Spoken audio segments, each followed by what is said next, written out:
지금도 늦지 않았다. 제 어머니한테 참 많이 들어온 말이에요.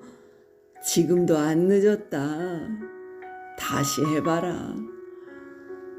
어머니가 하신 이 말씀을 저는 아들에게 또 다른 청년들에게 해왔습니다.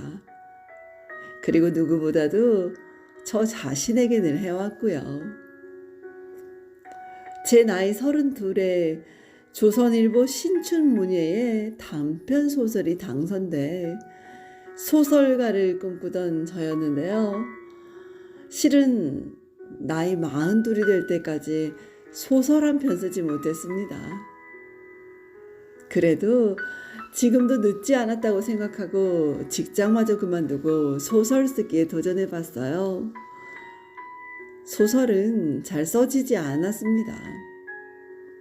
오랫동안 저널리스트로서의 입장에서 글을 써왔기 때문에 기사 쓰던 습관이 그대로 남아있어서 문학성 높은 개성적인 문체를 지니기 힘들었습니다.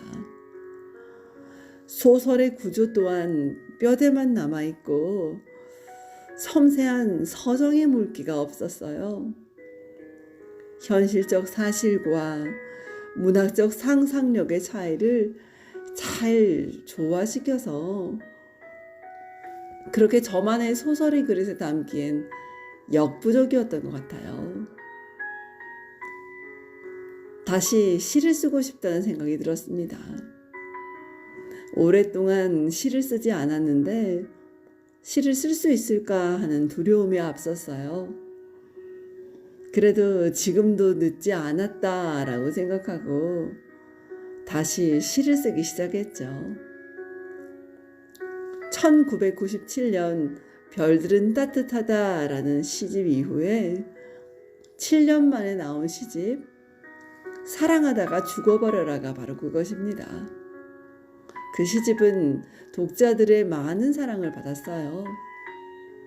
다시 시인으로서의 삶을 사는데 큰 디딤돌이 되기도 했고요. 이렇게 지금도 늦지 않았다고 생각하는 태도는 다음 단계로 나를 이끌어줍니다. 만일 그때 시를 쓰기엔 너무 늦었다고 생각했다면 더 이상 시를 쓸 수가 없었겠죠. 지금도 늦지 않았다. 다시 시작해도 괜찮다. 라고 생각했기 때문에 저는 시를 쓸 수 있었습니다. 영화 벤자민 버튼의 시간은 거꾸로 간다에 보면 너무 늦거나 너무 이른 것은 없다는 말이 나와요. 우리가 그렇게 생각할 뿐이라는 것이죠. 아무리 늦었다고 해도 너무 늦은 때는 없습니다. 지금도 최선을 다해 늦지 않았다고 생각하면 앞으로 나아가게 되지만 너무 늦었다고 생각하면 어떨까요? 그 자리에 주저앉게 되겠죠. 물론 주저앉아 있으면 때로는 그게 더 편합니다. 그래서 지금도 늦지 않았다고 생각하기보다 지금은 너무 늦었다고 생각하는 경우가 더 많은 것 같은데요. 그러다 언제까지 편하게 주저앉아 있을 수만은 없잖아요. 인생은 내가 원하든 원하지 않든 앞으로 나아가기 때문에 자칫 최악의 경우를 맞이할 수 있습니다. 최악의 경우는 미리 생각해 보는 게 좋아요. 늦었다고 생각되는 현재를 다시 준비하거나 개선시킬 계기가 마련될 수 있거든요. 그런 최악의 경우를 오게 해서는 안 되겠다. 지금의 최악을 최선으로 개선하겠다는 강한 의지를 불러일으킬 수 있습니다. 최악일 때 오히려 최고의 기회라고 생각하라는 게 바로 그런 까닭 아닐까요? 우리나라 빵의 황제로 불리는 김영모 제과제빵 명장은 군 복무 중에 카네기가 쓴 걱정으로부터의 자유라는 책에서 최악의 경우를 생각하라라는 글을 읽고 힘을 냈다고 합니다. 그 글이 제대 후에도 힘을 내게 해서 열심히 제빵 공부를 했다고 합니다. 여러분 문익점 아시죠? 고려 때 중국에서 부뚜껑에 목화씨를 숨겨온 문익점은 최악의 경우를 미리 생각했다고 해요. 문익점은 목화씨 10개 중에서 5개는 장인 정천익에게 심게 하고 나머지 5개는 자신이 심었습니다. 그런데 그가 심은 목화씨는 다 썩어버렸어요. 장인이 심은 목화씨도 4개가 썩고 오직 1개만이 싹을 틔우고 꽃을 피웠습니다. 그는 이 1개의 목화씨에서 다시 100개의 목화씨를 얻었는데요. 만일 문익점이 최악의 경우를 생각하지 않고 혼자 10개를 다 심었다면 어떻게 되었을까요?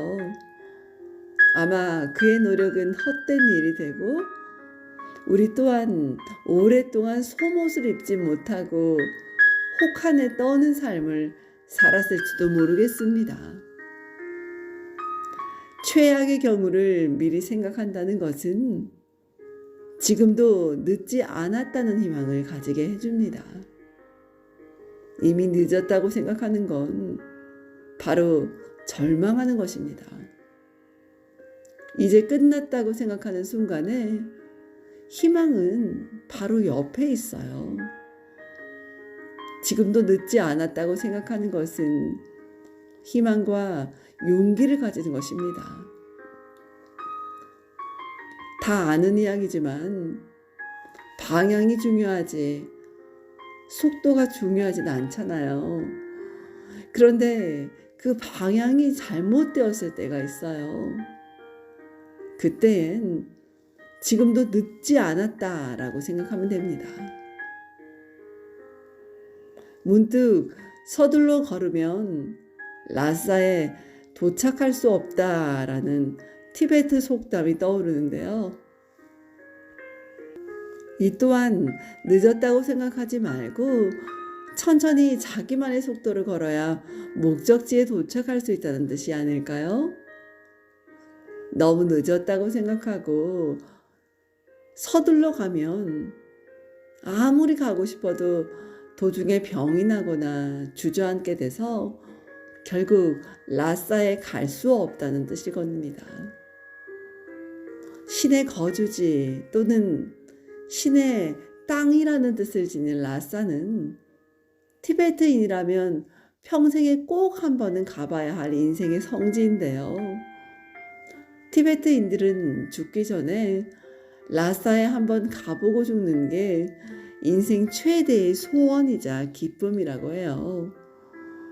언젠가 라싸로 가는 순례자의 모습을 텔레비전에서 방영한 다큐멘터리를 본 적이 있습니다.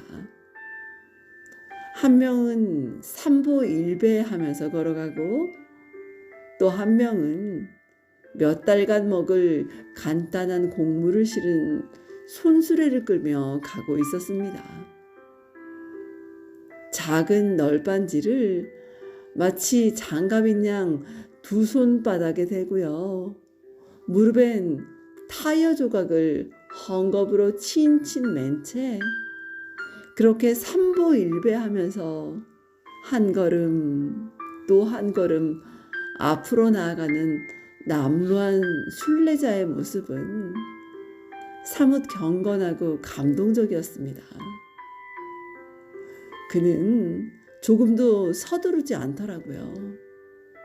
한결같은 속도로 오체투지하고 또 일어나 3걸음 걷고 또 일어나서 오체투지를 했습니다. 비록 옷은 해지고 햇볕에 까맣게 탄 얼굴 피부가 군데군데 벗겨져 있었지만 그의 입가엔 고요히 미소가 어렸습니다.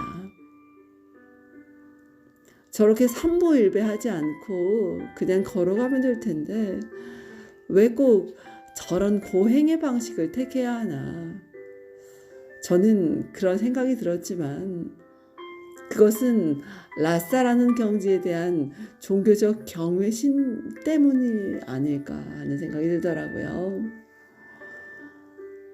또한 가고자 하는 방향이 정확했기 때문이며 인생의 황혼기에 늙은 몸으로 너무 늦게 라싸를 찾아가지만 그래도 지금도 늦지 않았다고 생각하기 때문일 겁니다. 그래서 그들에게 라싸로 가는 길은 바로 인내와 기쁨의 길일 겁니다. 아마 너무 늦었다고 생각하고 서두른다면 그들은 라싸에 도착하지 못할 겁니다. 라싸의 족항사원 부처님 앞에 엎드려서 감사와 평화의 눈물을 흘리지 못할 것도 같고요. 저도 제 인생의 라싸를 향해 걸어가 봅니다. 길은 험하지만 길가에 수많은 꽃들이 피어 있습니다. 걸음을 멈추고 그 꽃들을 가만히 들여다봅니다.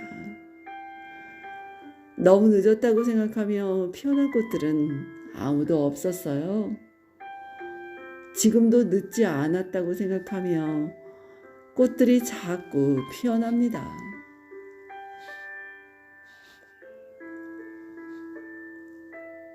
지금도 늦지 않았다. 인생에 너무 늦은 순간은 없다라는 그런 말이 너무나 큰 위안이 되고 또 감사가 되기도 합니다.